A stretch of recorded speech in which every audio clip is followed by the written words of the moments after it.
Hey guys, welcome back to A Story with Rory. I am your host. Thank you for watching the channel. Be sure to like and subscribe, hit that bell for notifications. Tonight, we have our first very start of our series called A Story with Rory Podcast Authors Week. We have our very first author, Dean Snow, with us here tonight. Hey Dean, what's going on? Where are you calling from? And go ahead and tell us about your book and about your story that you want to share. Well, I'm in a little podunk town called Whitewood, South Dakota. Um, it's like a one horse town. Not very much going on here, but it's a quiet, dull, it's quiet living, and friendly neighbors that watch out for you. Small town living and stuff. We got like two gas stations though, so There you we're go. really kind of successful. It's a got our little mini grocery store and a restaurant. So if you ever swing by South Dakota, be sure to stop in and check out Whitewood. But Oh, yeah, I just got to throw that out there. I, yeah. I have a song, a track on my music that's listed on Spotify and YouTube, whatever platform you prefer. It's called Whitewood.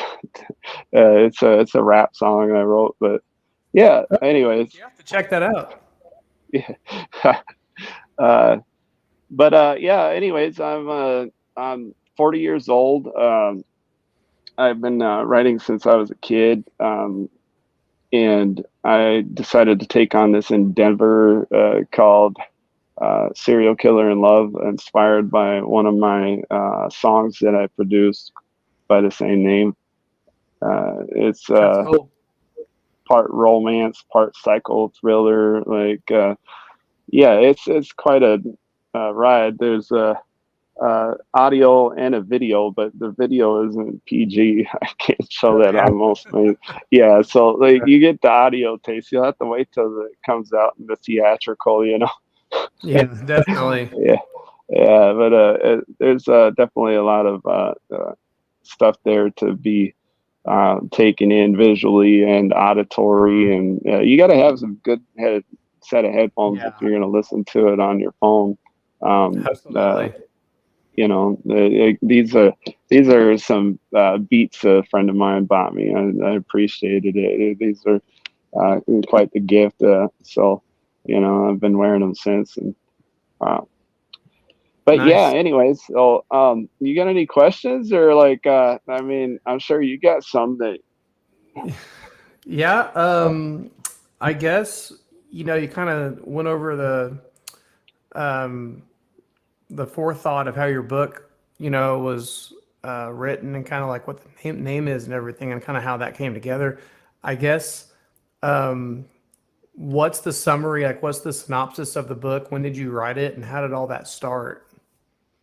Well, I was uh, I was producing this song. I was in prison for like 10 years, and I was wrongfully incarcerated. And during my incarceration, I would take and um, go to the law library and look through case laws and stuff like that. And um, at one point, I was trying to figure out when I was released from prison what I would do, and I decided to become a writer. And Mhm. some of those gory details in those case laws, you can't. It kind of traumatizes you a little bit because it's real life. Yeah. There's real victims there. You got to sympathize with them, a little bit, empathize with them if you can. But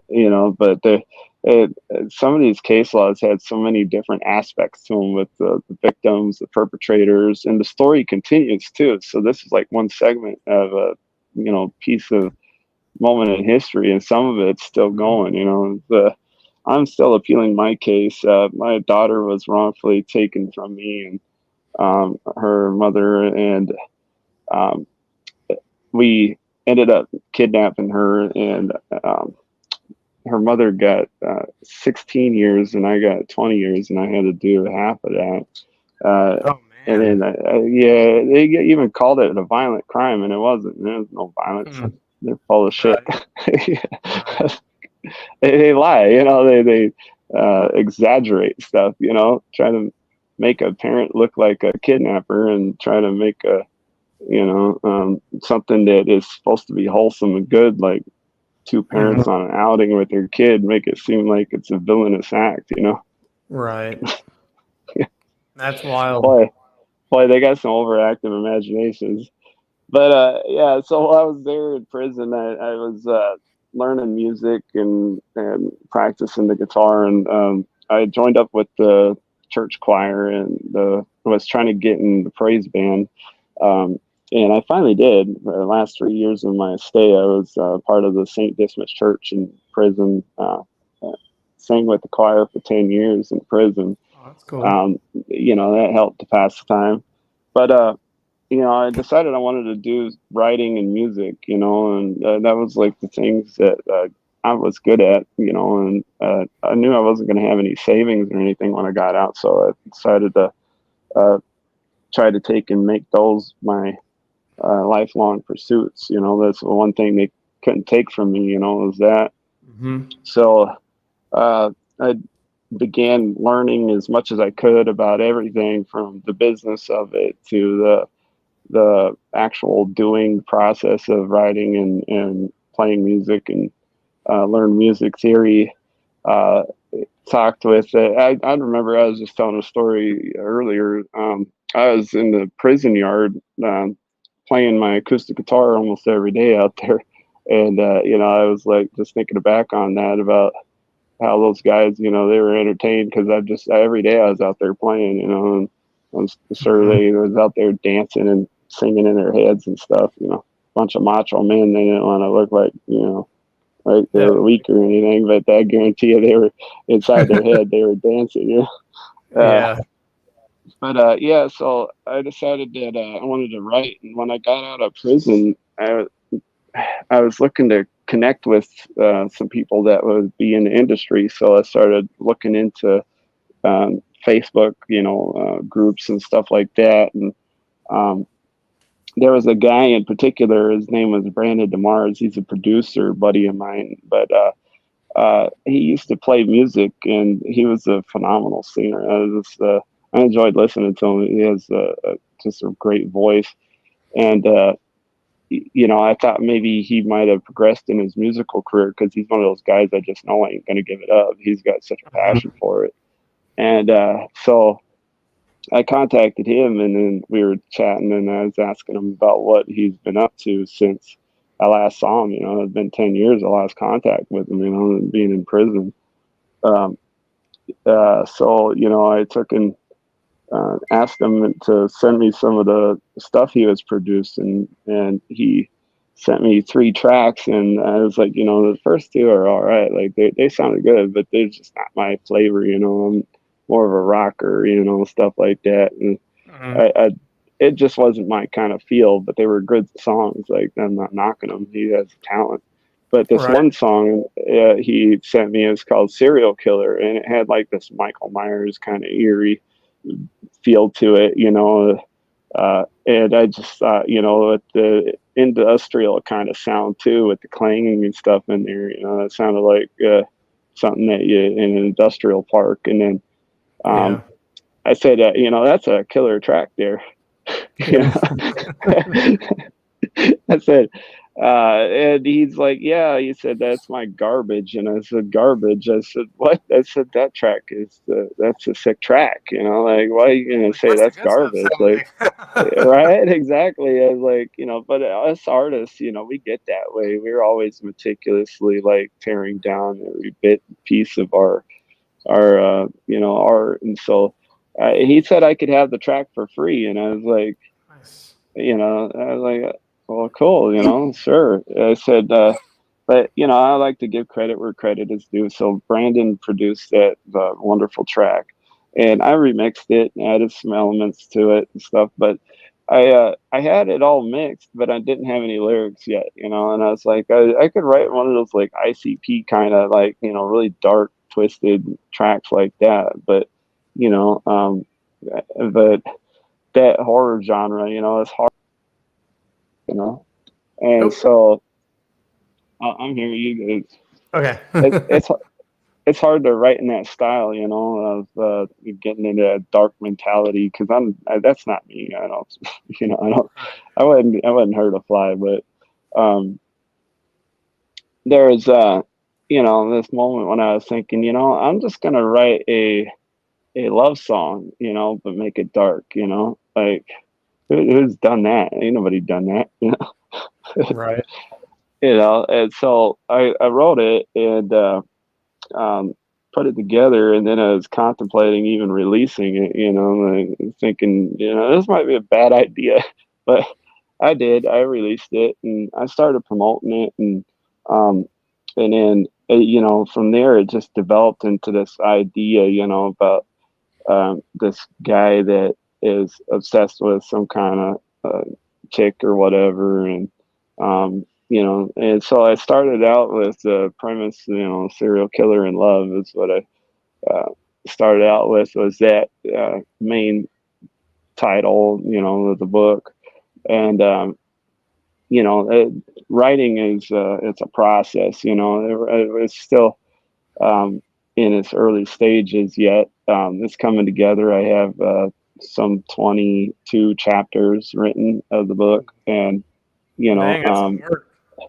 and that's it's going to be a series. So it's like there's just the first one that I'm working on right now. I got several others that I've like, kind of like side stories or whatever, but I got a band that I'm kind of like a solo act right now, but I was putting together a band called Silvervein, and and this group, we were sounded pretty good and all that, but we ended up separating ways. I'm trying to put the band back together. I'd like to take and get the people connected again, and they were all creative geniuses and really talented, but we didn't make it that far. The devil has a way of like worming his way into things and wrecking your plans, you know. So, but we were getting together, jamming out, and trying to produce some original hits, and but right now I'm doing solo work, and I'm producing music, and I have a few different songs that I listen to all my stuff before I put it out. So I'm like, I'm trying to like make sure it sounds good to me. If it don't sound good to me, then ain't nobody else gonna like it, you know. So, Right. you know, I've listened to my tracks over and over again before I take and release them. And um, but this serial killer in love was it's been a multi-year project, you know, and so it's Right. only now really taken off. But that's, you know, that's what hard work and determination is. You know, you got to keep plugging away at it. And but um, you know, we got this track serial killer in love, and it's found on Spotify and YouTube. I got it on TikTok too. It's everywhere. It's all across. Like you can listen to it on your Snapchat if you want to, or pull it up on Facebook, which is cool because I like Facebook and TikTok. And as an artist, you know, you don't uh, most everyday people don't get to use their own music in their own videos on TikTok. You know, it's Right. you know, I it's actually, kind of fun. yeah, I know a little bit about that. I actually, I've been in a lot of bands, toured around the nation and stuff, and I can't put a band together anymore. You know, I can't get the people to meet up and do like a reunion show. You know, just do something else. So I ended up writing all my music on GarageBand, and I came out with a EP this year. Put it on TuneCore and Spotify, and you know they released it. But I was on TikTok posting one of my podcasts, and I was like, I wonder if I can search for my song, and it was on there, and I was like, what? So I went ahead and like listened to it, and I was like, that's cool, just to be able to, you know, play your own song on TikTok and find it in the music section, and I don't Right. know, very rewarding. So yeah, that's kind Yeah, of cool. you know, it's that's when you know, I decided to get into the video aspect more of it. Did you have a chance to check out my TikTok as Silvervein Official? I have not yet, but I definitely Oh, will after you're in for a we treat. get off. I have several TikTok and Facebook accounts and stuff, but since I'm a writer, you can imagine how my pages look and stuff when you go through the videos, listen to the audio, and it's like there's some videos on there that are like 20, 30 minutes long. Oh, dang. That's Yeah. crazy. So like you gotta like if you just flicking through real quick, you're gonna miss them. You know what I mean? Yeah. So if you really want to get, because I'm trying to make this into a movie too. So like I'm working out all sorts of, as a book. I decided to like write a kind of a script too along with it. Side by side as the Oh, that's story cool. develops. Yeah. For sure. So that way it cuts down on the writing and stuff because I already got a lot of it already done. Um, Hmm. uh, Seeking investors for producing the movie. Well, I I can't gotta even get enough. imagine Gotta like get enough. 22. I gotta get enough money put together to hire a line producer. I guess that's the first step. It isn't that the movie process isn't that hard. I want to be the director of the movie, and so like I want to see this come to life. That's the thing Hmm. about visionaries, artists.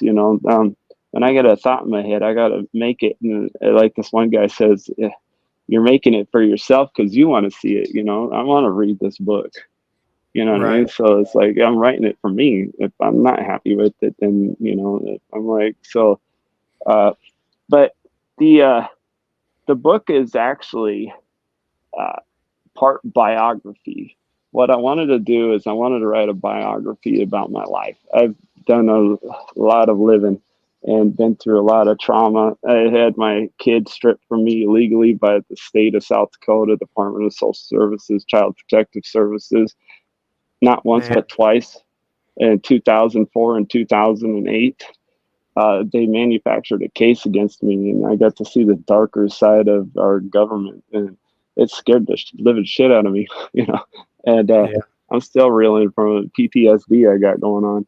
Um, but they completely fabricated the case against me, and just ran my name and my reputation through the mud and wrecked my life. They took my kids. They turned my wife against me and all this other stuff. Like used her as a means to entrap me and stuff. They do some dirty stuff. But Mhm. I pursued a few different degrees back in the day. Never completed any degrees as of yet, but I'm still pursuing them. So. But I studied psychology, looked into dark psychology. I studied a bit of medicine. Um, I studied, music theory and all that too. So like all these little things, they've all kind of like are coming out in my artwork Mhm. in the book. It shows I can see it myself as I'm developing as a writer, as a musician and stuff.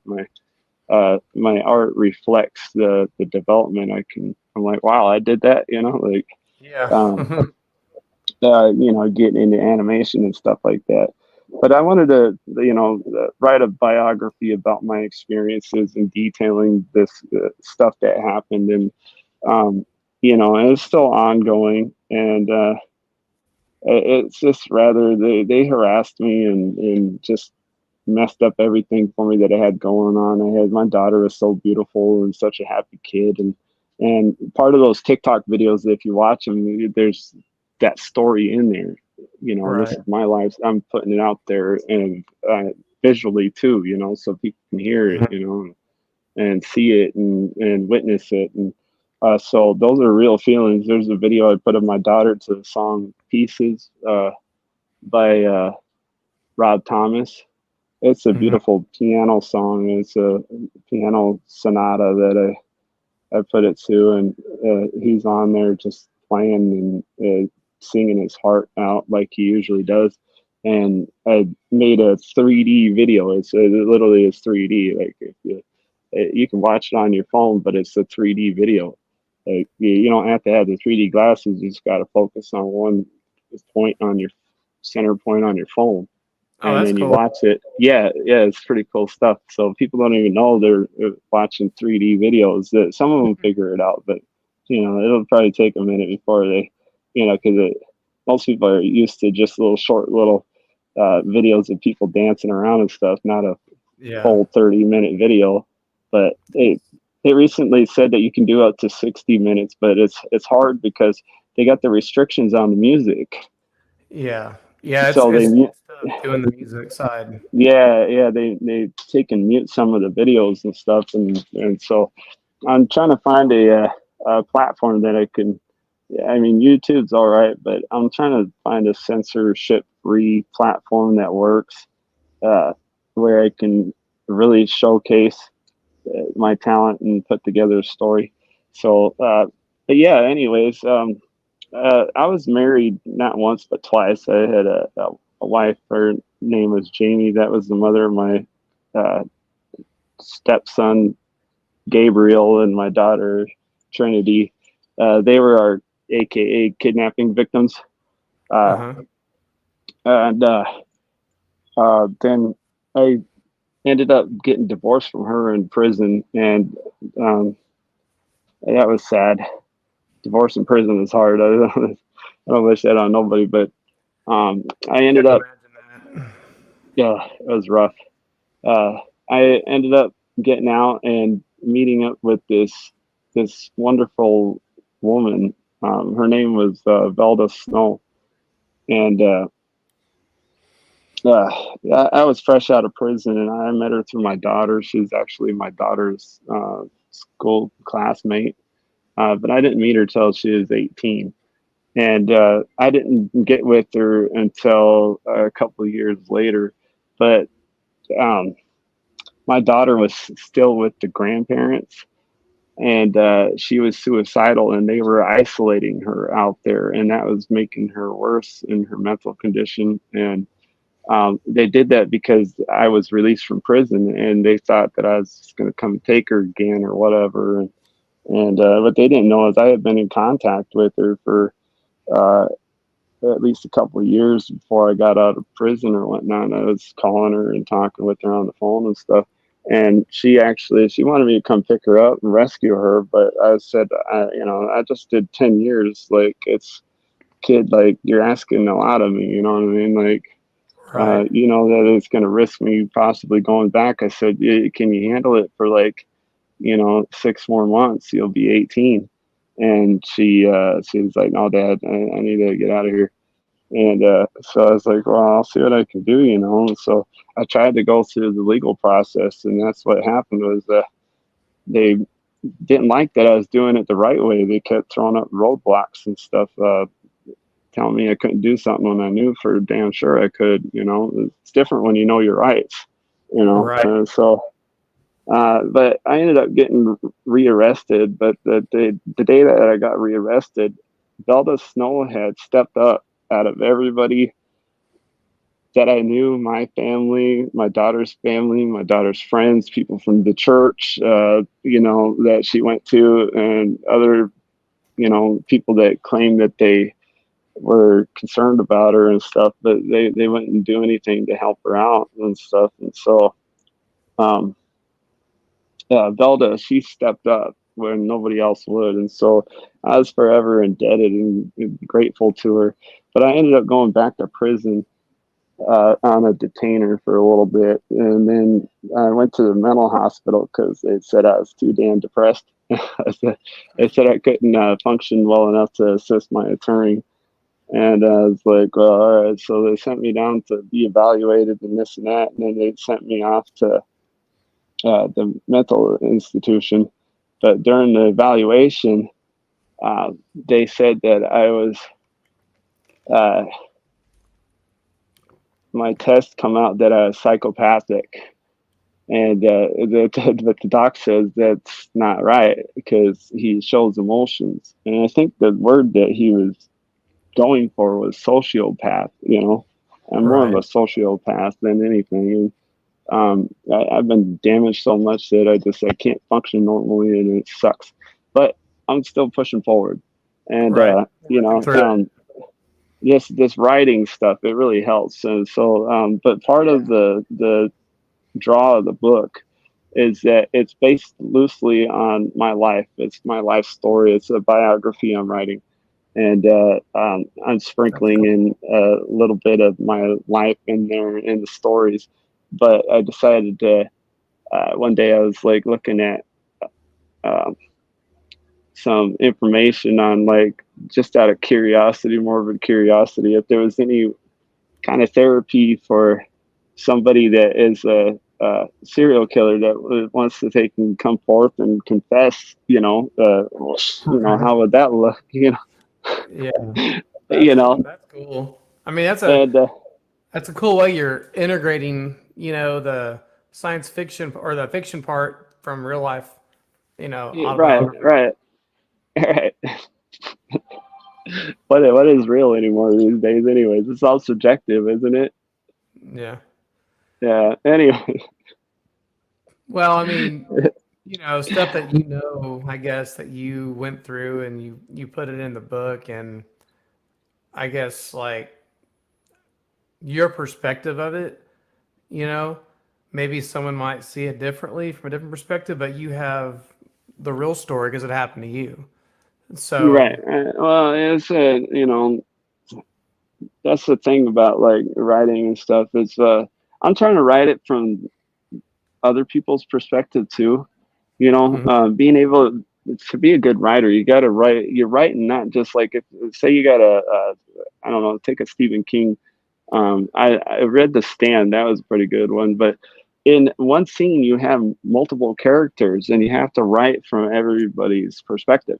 So like, you'll have my story, and then you'll have this other person's story, and then you'll have this other person. Each is unique, and then they all have their motives and stuff that you got to think about. So you have these characters in your story interacting. So you're writing from different perspectives, that's all in true. the same. And yeah, it's that's what separates us from computers, and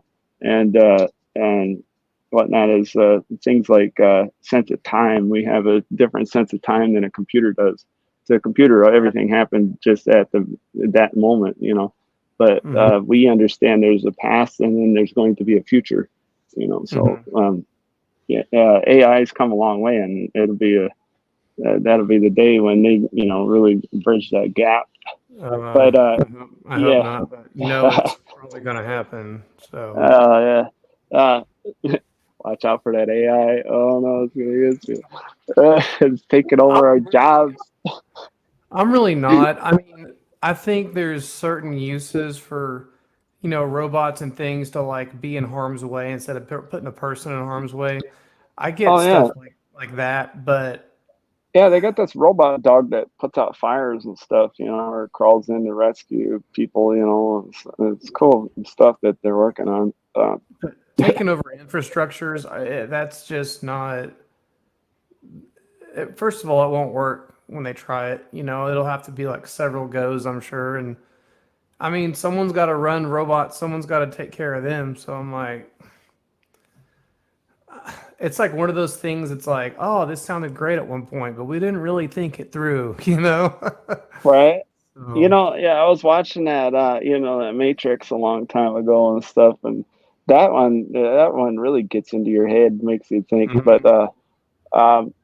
they were feeding the people, the ground up people, the gel Yeah, stuff. It was all, and it takes me back to the days of Soylent Green,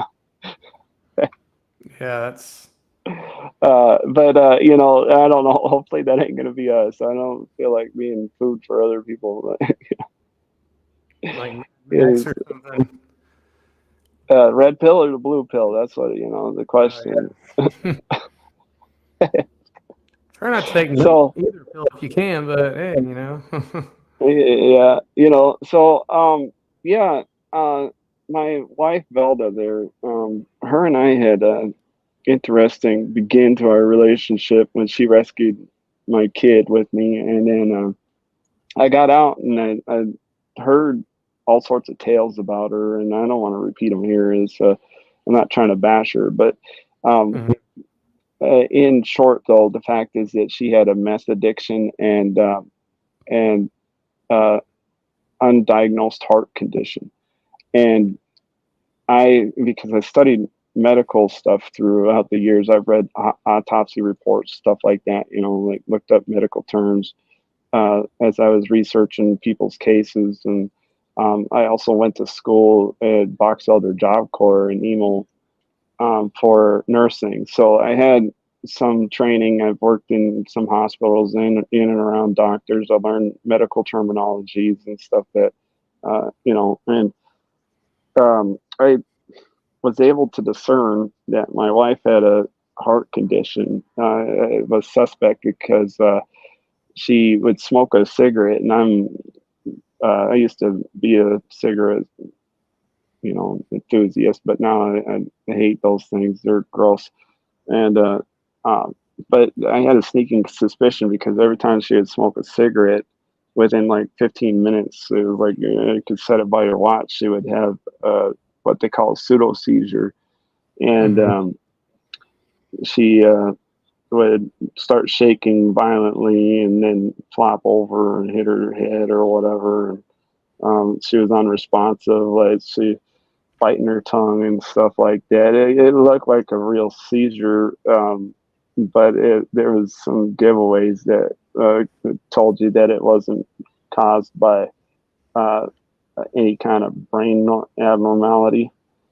But the doctors didn't know what was causing it. That's the whole problem, was that it could have been anything, anxiety and all this other stuff. But I was able to discern that most likely it was a heart condition that wasn't diagnosed and being treated. And so I was working to get her into the medical facilities, and I had her signed up to go to the Mayo Clinic in Rochester, Minnesota. But she had a mental illness as well. It's sad, but she had this. She had a psychotic episode. She had a mental breakdown after the state had taken her kid from her in the hospital after she gave birth, and they didn't even give her a chance, and she was already mentally ill to begin with, and that was what their concern was she wouldn't be able to raise her kid on her own. So I was assisting her with helping to get her son back from the state. Travis Clay Snow, my son, was taken from his mother, Velda, and I, and a lot of it was just the same bullshit that they put me through. And I was trying to help her to get her shit together, and I'm 40, so she's like, she was 20 when we got married. And, so it just looks bad on me altogether, but it was, I was trying to step up as a man, to take care of this single mother who had a meth addiction. I was trying to help her to get sober, help her to get their kid back. I was helping her to file the appeal papers and stuff like that, and go through that process. Like, she didn't know nothing about that. What an 18-year-old does, Right. Shit, even as an adult at 40, there's still some stuff about the law I don't even completely understand. Right. But, yeah, it's ever changing. The laws are changing all the time. There's no, consensus on a lot of things. There's a lot of division these days, and it's quite something for a person that even attempts to delve into that, to try to grasp just a tenth of that, Right. So for her, not knowing anything about the law and stuff, facing something like that, I remember how I felt when they did that stuff to me at that age, and so I trauma bonded with her over that kind of stuff. She saw that I was a good guy and invited me to her visits with her son. Said, you're welcome to come. And she invited her family and friends, and nobody came, but I did. I showed up, but and she said, from now on, like, you're his dad, because even his own biological father didn't want to go. Nope. Yeah. his dad had a drug problem as well, and was in jail and stuff, facing charges. I went to visit this young gentleman, and I asked him. I said, "Why haven't you went to any of the visits?" And he says, "I don't want my son seeing me like this. I'm not right." Right. And I felt him in that moment. That's probably the most honest thing he said in his life. He said it'd be a bad thing for the kid to get to know him and end up just breaking both, his heart and the kid's heart, developing a bond. Mhm. So at that point, I said, I'm going to be this kid's dad. You know what I mean? I'm going to step up and take care of him and try to help her get her son back and help, as much as I could as a stepdad. And um, I missed being a father before I went to prison. My daughter Trinity, she's such a sweet kid. I missed doing arts and crafts with her, and we'd sing songs. I'd play because I was trying to learn how to be a musician then, even but like I didn't have the time, work and raising kids, to really sit down. Prison gives you a lot of time to do things, so Yeah. that's all you got. That's all you got is time. Uh, Yeah, I can only imagine, after working in the jail, I completely agree with that, read a lot of books up in there and stuff too. A lot of Stephen King. I like his Dark Materials series. Did you ever read that? Mm. That's about. You might have remembered the book. Uh, um, they had that little girl, Lyra Silvertongue, in there, and it was had that talking bear, and they made a movie out of it called The Golden Compass. Yeah, that sounds familiar. The movie does, but I didn't know. Yeah, right. Well, so anyways, um, that book, it's a 3-book series. Is That's the first book. And so I was hoping they would made the other two, but like they're good Right. reads as well. And but yeah, I've always read like Stephen King, Dean Koontz. I've read romance novels as well, and I've read just a number of books over the years. And um, you know, uh, that's the one thing about my life is that the stuff that I went through, like you can't make it up. It has to Right. be written itself. This happened to me. Like I witnessed it, and I can't even believe it sometimes. And listening to myself talk and whatnot, I was having a conversation with an inmate, friend of mine in prison, and I said, man, I said to him, his life sounded like it was like a adventure film, and stuff like Yeah. that. And he said, "What me?" He said, "What about you?" He said, "I sat here and listened to you talk for hours." And he's like, "Like you've lived a life more fuller than I have." I said, "Yeah, but it's all Yeah. been shitty. Like, where's the good Yeah. part come from? Let's It's get to the it's good part. Let's get to the end. When right. the hero saves the day or whatever. Right. Let's so but yeah, so having this wife who had mental illnesses, it was a struggle, financially, as well as like emotionally and mentally. And one of the things that she did was she's a pathological liar. She cannot help but to tell a lie, and the problem was that she would lie to everybody, didn't have any care in the world about who it was. It didn't matter, and it was Right. big lies, small lies, and all that. But it caused a lot of problems that day.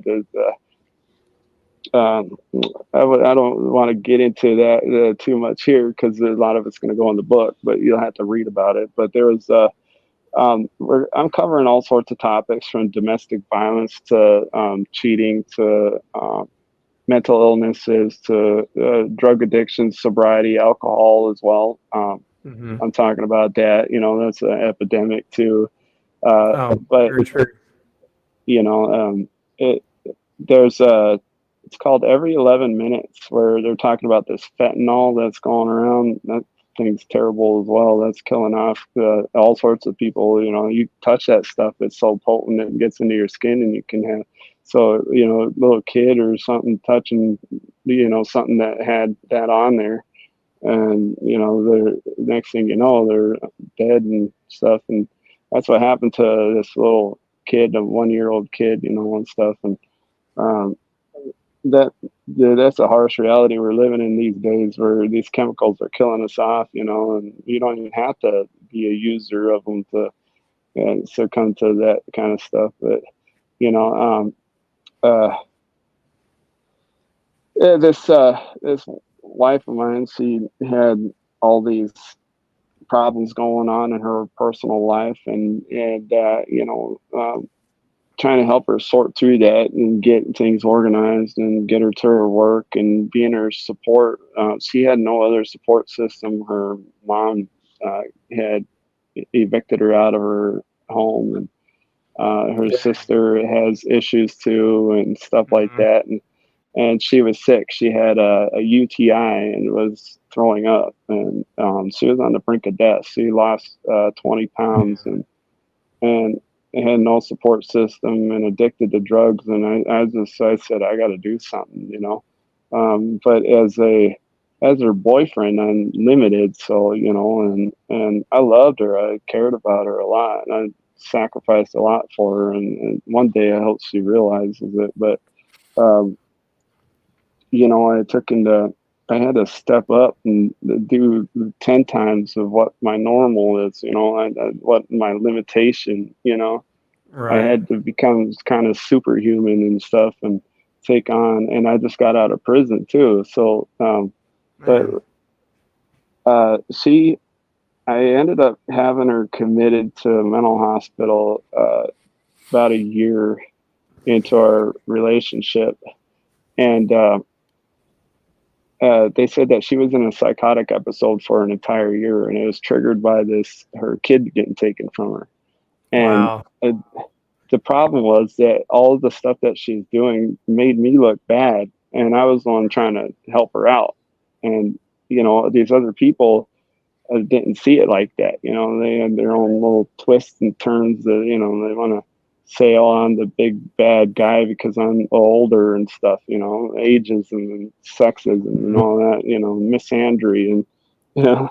But they were always trying to make me out to be this bad guy, and here I'm trying to save her life, like literally. And Mhm. yes, one of the chapters, I was just thinking about it. I wanted to present it here on the show in kind of brief. But one of the events that really sticks out for me was that this one day we were laying in bed, we were post coitus, and we were just relaxing and enjoying our night, and she was falling asleep just about, and then she clenches her chest, and gives the sign. And being an ex nurse or whatever, like I took and I recognized the sign. There's common signs they teach you, one's for choking, somebody's like grabbing their throat, they're most Mhm. likely they can't breathe or choke, and to give them the Heimlich. I took first responder training. So as soon as I realized what was going on, that she was having a heart attack, um, I took and I immediately went into action. My training kicked in as a first responder EMT type of training. I took and uh, went into my knowledge base and dug deep. And Mhm. I took and I started performing CPR on her and giving her chest compressions. And then I took and I got out the phone and I called 911. And I'm trying to give her chest compressions with the phone in my hand, trying to dial at the same time. So then I set the phone down on speakerphone and continued to chest compressions as I related all the details uh, to the Dispatcher. dispatcher, Mhm. and so they could take and forward it to the ambulance so they could have everything ready to go. I said she needs oxygen stat. I said, uh, you know, because I knew what her problem was her heart.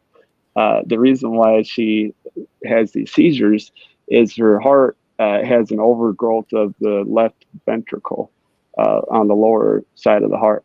And it's thicker muscle wall tissue. And so what happens is when she gets excited about things or whatever, something makes her heart go up, and then her heart can't circulate the blood through. It just spins in there, and doesn't circulate. So her heart starts beating faster and faster, trying to get that blood going so it can get that oxygen, but it's starving of oxygen itself. And then it eventually just has to take a break because it can't keep going at a horse race pace. So Right. it just stops. And so that's what happens. And so she's sitting there saying she can't breathe and stuff. And I see her intaking and exhaling. And so most people would think that she's faking it, but I know that she's not. Her Right. heart's not circulating the oxygen. Okay, so although she's taking in and getting out air, it's not going through. So then she passed out, and I was trying to get her back too. And I finally restarted her heart, and I was checking her pulse and stuff. But it's hard giving CPR on a bed. And the ambulance is on the way, and my wife is naked. And to respect her decency, I didn't want them coming in when she was undressed. So I figured I had to get her to a harder surface and get her warmed up because it was wintertime, and I didn't want her going in the ambulance without any clothes on and stuff out there. Um, and so I took him to, he swooped her up real quick, and I had to carry her and the phone, carry her in my arms and the phone up some flight of stairs. And I grabbed some clothes on the way and put them on her real quick, and was trying to keep her calm. And she's sitting there looking at me saying she's going to die, and then one of the things that they teach you in your training is to lie if you have to. And I said, "You're not fucking dying on me today, you're fucking not. Don't even threaten that shit." I said, "You're going to live forever." I said, "I'm not going to let you die. I'm going to save your ass." So, Right. and oh man, that broke me. I thought she was gonna die. I really did. I to be facing that, having her at such a young age too, having that condition and dying like that. But I managed to get her up the stairs and got her on the floor, laid out flat. Continued chest compressions until she was conscious, and Mm-hmm. I checked her pulse, continued to monitor her pulse, and she's crying and I'm crying, and she's worried about what's going to happen and stuff. And the ambulance gets there and they give her oxygen, and they check her pulse and stuff, and she was conscious and alive at that moment, and then started to come out of it a little bit. And they urged her to go to the medical center, but she refused. Um, she was she has a fear of the hospitals because of the stuff that happened with her kid. She was actually by court order told to stay in the hospital until she gave birth because they were concerned about the child and stuff. And it was unfounded fears, I believe, but like um, the way the system mistreated her and stuff, it was unfair altogether. But Yeah. yeah, and so they got there and they gave her the oxygen, and then they offered to take her in the ambulance to the hospital, even though she had come to and stuff. And they said that she definitely needed to go there because her heartbeat was way off the charts and stuff. And Mm-hmm. she refused. And so eventually I got her committed to a mental hospital against her will. And they had done a medical workup on her, and they found out for sure that this was her condition. And it's like so many people missed it, and I caught it. And if it weren't for my actions, we wouldn't have never known. Right.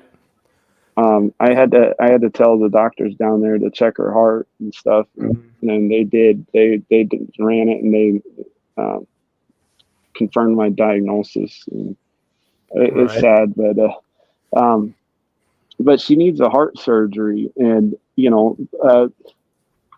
I have been trying to take and raise funds, but like these days, nobody really wants to give. It really sucks. It's disheartening. I'm trying to raise funds so she could get a surgery, so she could live a full normal life. Uh, Mm-hmm.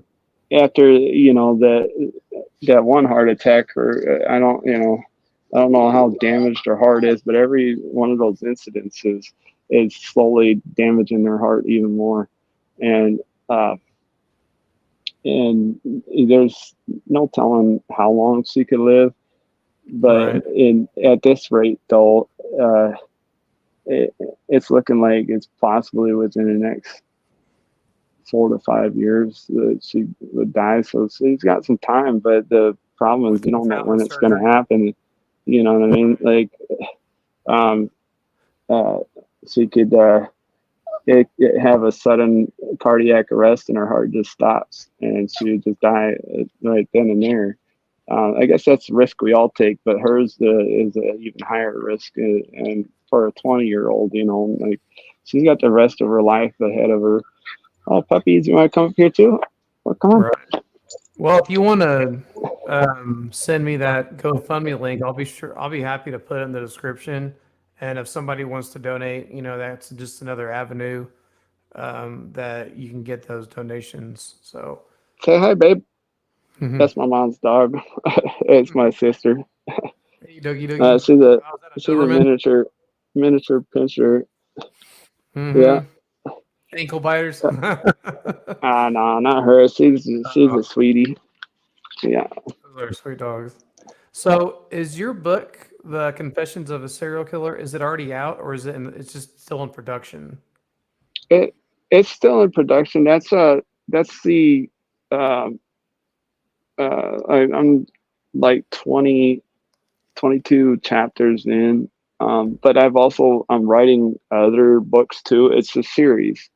Mm-hmm. So but it goes into my um relationship with Velda, talks about that. And then it'll expand from there. The universe will grow, and we get into my life before prison, during my stay, things that happened after prison, and stuff like that. So those will be like prequels and stuff like that. Cool. Um, and then it will follow each story as it develops too. So if anything changes and Right. whatnot, but yeah, that's the uh, that's the whole idea right there. Yeah, well, Uh, that sounds like a very interesting book you got I going on there I for would sure. love to send you. I'd love to send you the what they call the query letter Hmm. that you send to authors. The authors, they send them to the publishers to see if they'd be interested in the book. But that's the beginnings of the book is the Right. actual letter, right? Once you read that, you'll understand. You know, Oh, it speaks a little more volume. But yeah, no, it ought to be a pretty good read. As you go through the book and stuff, you wonder, did he do it? Did he not do it? Is he really yeah. a psychotic killer, or is he, some Yeah. weirdo? There was a guy that you remember the John Benet Ramsey? I'm gonna throw that out there. Oh, here we go. Uh, Oh, yeah, there was a guy that confessed to killing her, but then they determined through process of elimination he couldn't have. But they said, what kind of weirdo would take, and he wanted his little bit of yeah. fame, but he was willing to take a rap for something. How shitty was his life that he had to do Make that? poor, Definitely makes poor you guy. wonder. That's for sure. That's But wild, man. they determined that he was mentally ill and stuff, and Mhm. figured out that he was not the one that did it. There was no chance in hell that he could have been at that same place at the same time.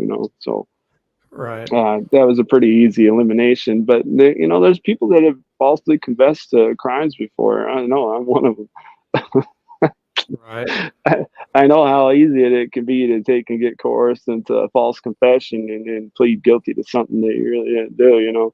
Mhm. But there's a lot of cases that are built on that kind of stuff. And government, they got a whole lot of power. They do, and it can be scary when they flex. Right.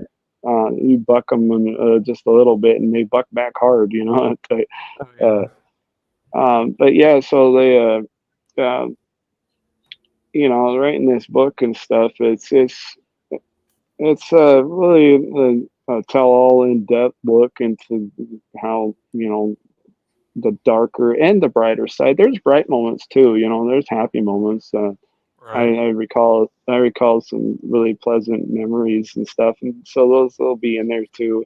Um, Talking about, like, I was just working on a chapter where I get to watch my cousin John. He grew up on a farm with me. He was showing off his horse, and Mhm. he took me for a ride on the horse, and then he got off dropped me off the back of the horse, and then he went to go ride around and do another couple laps, and that horse got spooked and, and ran underneath the steel clothesline and caught him and knocked him on his butt. Ouch. I tell you, at first I was like, "Are you all right, John?" He's over there like, "I can't breathe," you know. And he's like, and then he kind of felt embarrassed about it. I tried to help him up and Right. all that, and then when I said, "Are you all right?" He said, "Yeah." So I started laughing hysterically. That was the funniest thing I ever saw. I don't know if Oh, that I works. bet. Man, that's hilarious. Oh, oh, no, he and he's my favorite cousin. We still talk to these days and stuff. And Hmm. but I had we grew up on a junkyard and stuff, so there's some stories about that kind of living lifestyle, and um, stuff about prison.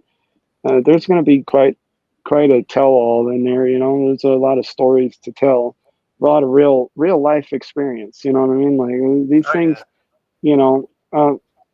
I'm changing it up a little bit, though. Adding a little bit of Hollywoodization to it. Just to make it a little more readable.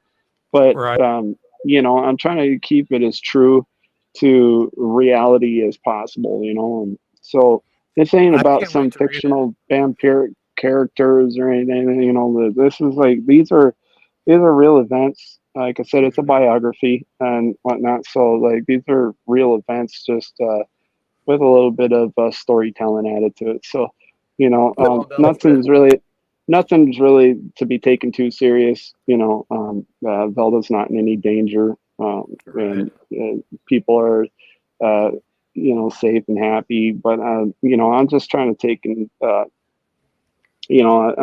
you can't be the savior of the world. It's hard to take and save everybody. So it's that old conundrum that every hero has: save the bus full of kids or the damsel in distress. You know what I'm saying? So, Hmm.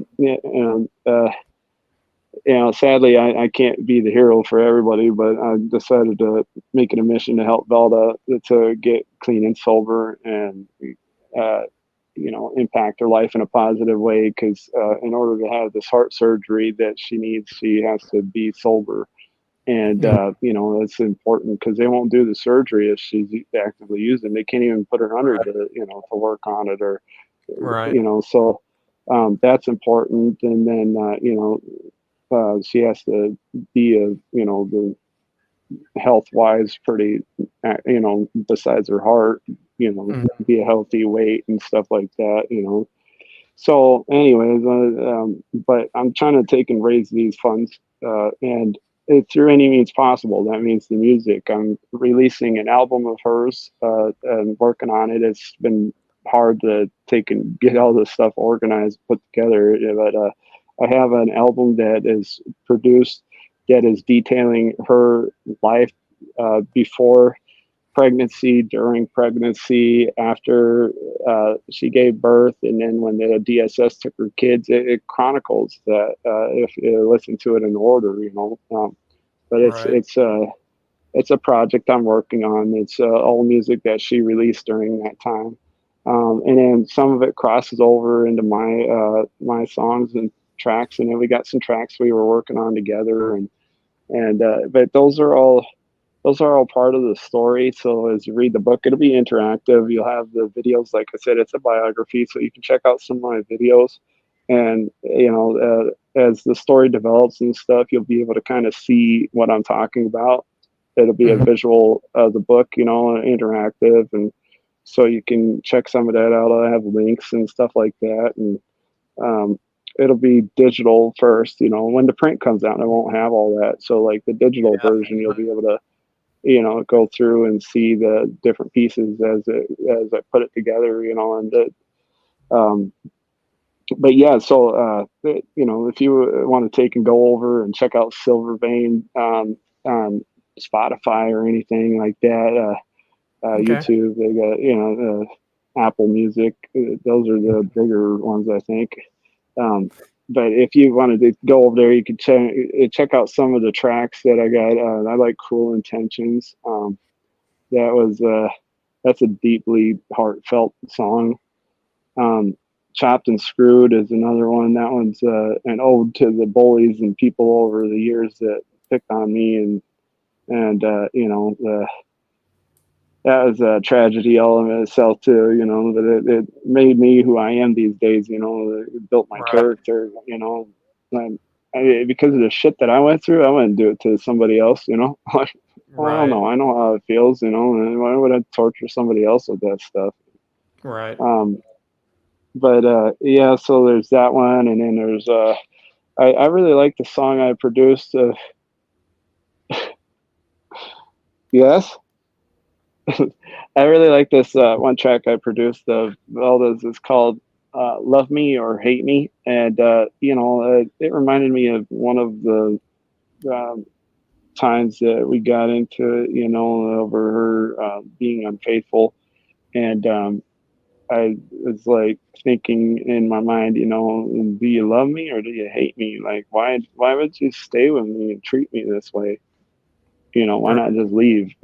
Like, why put a person through that? She's like, I don't know, Absolutely. I don't know why I, do any of this shit that I do. That was her Um, short answer. yeah. But yeah, When does your book, or when are you expecting to be done and have it published? Do you know? well, I set a tentative date of 7/7/2025. Is it'll be done before that, but the editing process and stuff like that, like I'll have it written, and then there'll be the changes and stuff like that, formatting and other things, and that happens pretty quick. But I wanted to give enough time for my publishers. But I did release a bit of it on my webpage, and I'll be going there and updating it a little more with the chapters, and people can read like it. That'd be like the first rough draft, so then there'll be the final draft when I get it out, so there'll be some changes. Don't expect that to be the final one. But if you go on to my silver-bane.com, Mm-hmm. you can go on there and type in, I don't have a link just on there yet. I got to put it out there, but uh, you can type in serial killer in love book, and it'll pull up that the first few chapters. I haven't updated that site in a minute and had some computer technical problems, but I'm going to try to get to that here soon and upload Okay. what I Yeah. just Love to yeah. see it. So yeah, anytime you want to take and check back there and follow along as it goes, if you want to email me on there and comment with some suggestions, and stuff, or you like a certain part or whatever, want to let me know, that I should maybe promote that part or whatever, and tell me what you like about it or whatnot. You go ahead and step on over there, and there's an email box on there, and you can send me an email on through that, or you can contact me at silverveinoofficial@gmail.com. Okay. That's another option. So, anyways, and then if you're part of any of my groups on any of my accounts and stuff, if you send me a message, tell me you want to be added to the groups, then you'll get little sneak peeks. I'll release some pages, some paragraphs in there and stuff, and you can leak it to all your friends and stuff and tease people with it, because Yeah. you got to That first, sounds good. up close and personal with the author type of thing. These days, we're doing it different. So yeah, that's So now I want to talk more about your show though, since I'm on your show. I was watching a couple of the episodes and stuff, and I see there's kind of a theme. There's some of the people on here that have seen some aliens and some ghosts and stuff. People have some interesting stories, that's for sure. I've I've seen stuff, and I'm like, I wonder. if there's people out there that have, maybe seen like stories or have stories that are similar to mine. And, it comes to find out that there's just an overload of people that have heard weird things or seen things and had encounters and something they can't explain, whether it be, paranormal, UFO, Bigfoot, whatever. And the consensus is that it's just there's something that's of a phenomenal nature and things that we just can't explain. And I thought that was going to be like a really good niche to have for my YouTube, was like, hey, I used to love Unsolved Mysteries, X Oh yeah, Files, I love that show. That was the X Files. yeah, Yeah, stuff like yeah, I love that. those shows. Really, I really love diving into. So in March of 24, I started the A Story with Rory podcast on YouTube, and we've grown a little bit. We've got like a little over 7,000 followers on there on YouTube, and it's been fun. But like you said, you're juggling all these things. Like I wanted to write a book too, so I wrote my first children's novel this year. I started back in 2020, and I also wrote that music EP. It's called Sunset Dreams. It's on Spotify, YouTube, TikTok, and Facebook. But the author thing for me is kind of a new deal. Like I had the rough draft written on my phone, and I downloaded this app called Writers app, Writing Today, something like that. Writing Space, that's what it is. And I pay like a yearly subscription for that. But my children's book, it's not very long. It's just a little. It's like a short story. I don't know if you can Oh yeah, see the there you title. It's go. called The Adventures of Cow and Cow and Cat cat, in the cow and cat. Kentucky Kingdom. Yeah, it's about these two farm animals and their best friends, and the cat's always into mischief, and he gets this cow to go with him to like this magical bridge that takes him to this enchanted forest and like animal kingdom type deal. And um, they end up getting in some trouble while they're there, but they end up making it back safely, and Oh that's no, that's good. yeah, that's the first book. So it's kind of a little cute, kid story, young before you're a teenager. I don't know, probably 7 to 14 in that age range. So I published that on Amazon Kindle about 3 weeks ago for my ebook, and I'm finalizing the paperback. I have to get proofs email or sent to me, and then I have to look at them and be within their guidelines and so forth. And then after that, I can publish the paperback copies. So Oh yeah, nice. I don't know. I just did the Kindle Unlimited, so it's people can read it as long as they're a member of that, and it's just out there. So So, I have a couple stories though, that I can maybe throw one or in there somewhere. And if you want to hear one, I have the sure. option of aliens, Ooh, where I thought I may have encountered an alien. Two, I have a ghost story about a flickering all ears. TV, where I got a guy that levitated. Oh dang. You get to pick. Well, I'll leave it up to you. You can either Oh, yeah, they're all good. All right. Well, so I could say you do all um, three, but well, let's do the TV. I like the TV one. So there I was in the living room of my home, and I was passed out. I was dead asleep. It was quiet night. The only person home was my brother, and he was in the other room. And it was peaceful. And I don't know what woke me up, but something woke me up. And then I realized that it was the TV was on. And I'm like, I swear I shut this off, and it's on, and it's like it's past that hour when all the shows go off, so it's nothing but snow on there, and then you hear the audible snowy pitcher sound, and I'm like, that's strange. I could have swore I shut that off, and so then I grabbed the remote and I tried to hit it, push the button to turn it off, and it wouldn't turn off. So I'm like, oh, dang, batteries must be out. So I get up and I go over and I press the button on the TV, and it went off. So I'm like, all right, good. So I went back to bed, and then I wake up again, and I'm like, the TV's back on. What's going on here? Is somebody messing with me? This is a joke. I'm looking around, ain't nobody in there. Oh man, this is starting to get a little weird, you know. So I picked up That's the remote and I tried to hit it with the remote, and it didn't work with the remote. So I went back over and I pressed the button on the TV. The TV button didn't work. So then I'm like, what's going on? And pull the this should plug. be shutting off. So I'm trying to, yeah, right. That's what I did, right? Logically, I pulled the plug, you know, and it shut off. Okay. So then I was like, all right, I'm going to go back to bed. So I got back up on the couch. I'm passed out. I wake up another time. And I'm like, TV's on again. Now I'm like, this is No, somebody's really got it. It was on again. no, I swear. no. So I got up Oh, and I went over there to that TV and I tried to hit the button on there because I already done giving up on a remote. I was like, that remote ain't working right. with the thing.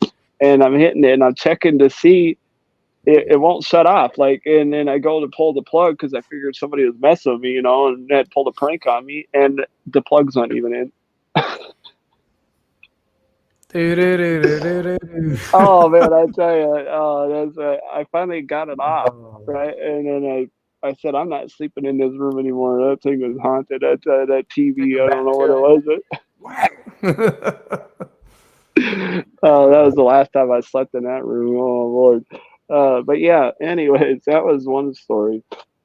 Uh, Man. The alien one, that one's a little more. You have to be visual. We don't have the graphics on here for that. You know what I mean? That show like the trajectory of the spaceship and Mhm. all that. But I got a funny story about one of those though. I seen this like it was like this light up in the sky, and it looked like a glowing orb, and it would like it go over here and then flicker on, and then it'd flicker off, and then it'd fly over here and flicker on, and it was going all over, and I was like, how is that thing traveling at such high speeds? You know, that's like it's traveling at light speeds here and just zooming from place to place and then just popping up and disappearing. Turns out it was a damn firefly. Like a little glow bug. Had me going the whole time. I was sitting Yeah. there looking at this light. I'm thinking it's way off in the distance. It's just a firefly. Oh Lord. Sometimes it's hard to gauge, you know. I mean, hey, what do you do? Yeah. They got it and call it into the National Guard on that one, you know what I mean? That would have been funny. Oh, hold But on a second. yeah. I see it. Swat it, and it's all on your hand. You're like, oh, it's Oh just a yeah, bug. right. And then your hands glowing green, you know. Mhm. You're like, maybe I'm the I, alien. I'm just kidding.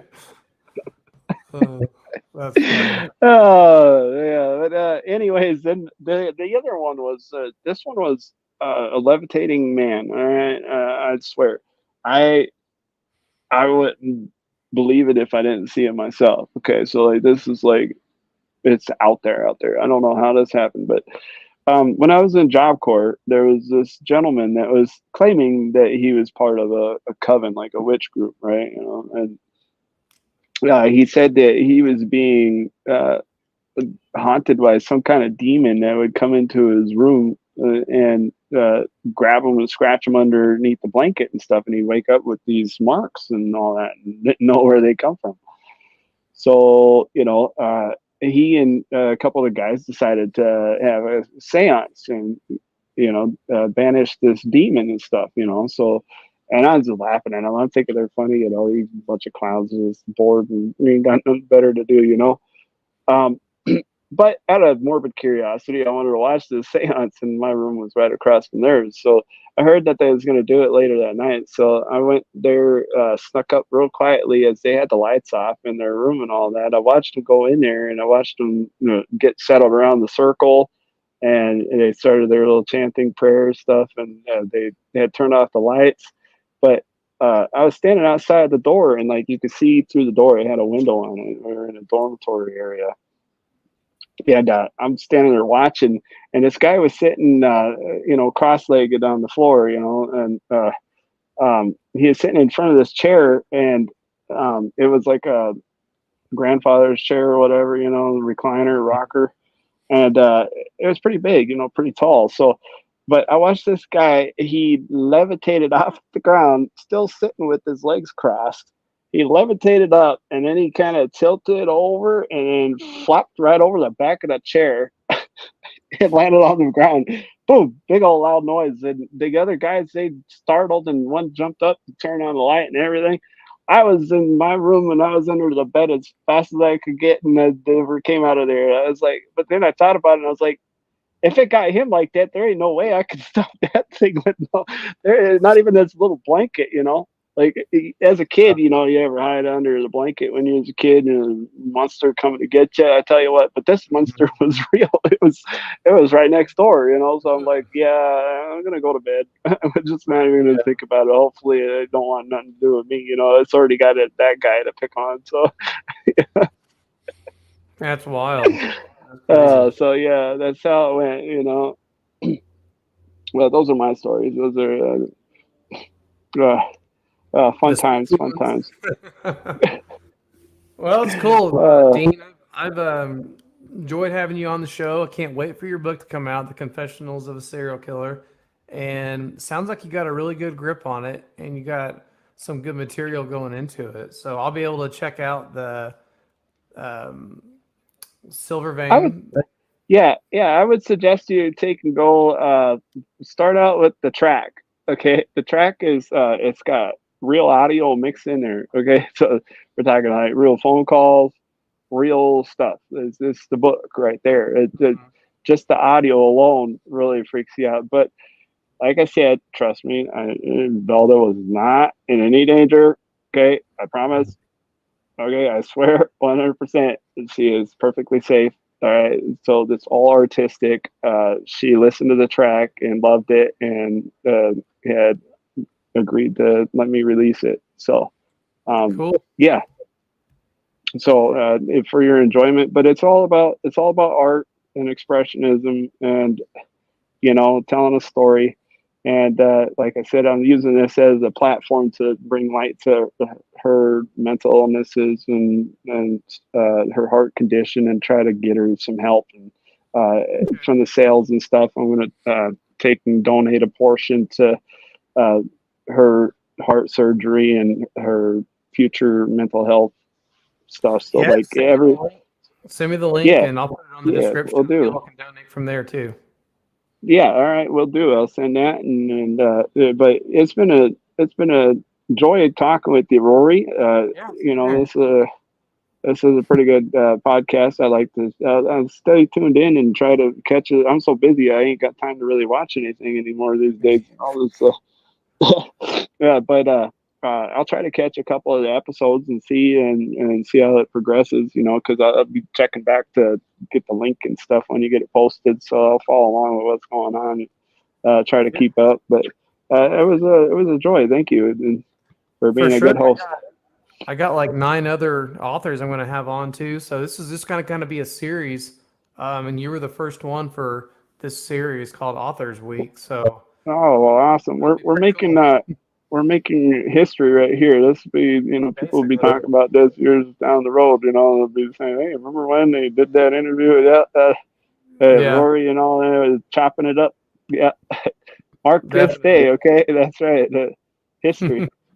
All right, bud. Well, have a good night, and I will talk to you soon. Thanks for being on the show.